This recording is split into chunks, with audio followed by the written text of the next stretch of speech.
വിശുദ്ധ പൗലോസ്ലീഹ റോമാക്കാർക്ക് എഴുതിയ ലേഖനം 8-ാം അധ്യായം 35 മുതൽ 39 വരെയുള്ള വാക്യങ്ങൾ. ക്രിസ്തുവിൻ്റെ സ്നേഹത്തിൽ നിന്ന് ആര് നമ്മെ വേർപെടുത്തും?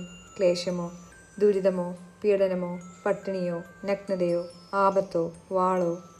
ഇങ്ങനെ എഴുതപ്പെട്ടിരിക്കുന്നു: നിന്നെ പ്രതി ഞങ്ങൾ ദിവസം മുഴുവൻ വധിക്കപ്പെടുന്നു, കൊലയ്ക്കുള്ള ആടുകളെപ്പോലെ കഴുതപ്പെടുകയും ചെയ്യുന്നു. നമ്മെ സ്നേഹിച്ചവൻ മുഖാന്തരം ഇവയിലെല്ലാം നാം പൂർണ്ണ വിജയം വരിക്കുന്നു.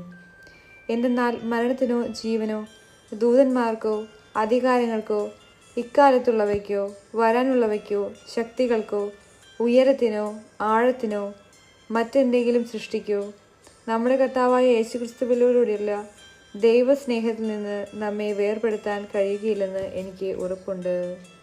നമ്മുടെ കർത്താവായ മിശിഹായ്ക്ക് സ്തുതി. വിശുദ്ധ യോഹന്നാൻ ശ്ലീഹ എഴുതിയ സുവിശേഷം 21-ാം അധ്യായം 20 മുതൽ 24 വരെയുള്ള വാക്യങ്ങൾ.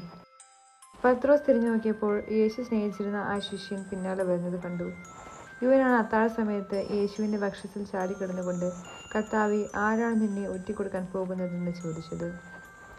അവനെ കണ്ടപ്പോൾ പത്രോസ് യേശുവിനോട് ചോദിച്ചു, കർത്താവേ, ഇവൻ്റെ കാര്യം എന്ത്?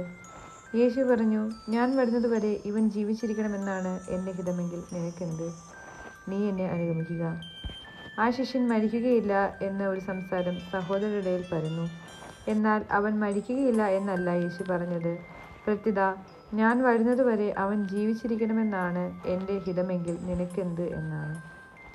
ഈ ശിഷ്യൻ തന്നെയാണ് ഈ കാര്യങ്ങൾക്ക് സാക്ഷ്യം നൽകുന്നതും ഇവ എഴുതിയതും. അവൻ്റെ സാക്ഷ്യം സത്യമാണെന്ന് ഞങ്ങൾക്കറിയാം. നമ്മുടെ കർത്താവായ മിശിഹായ്ക്ക് സ്തുതി.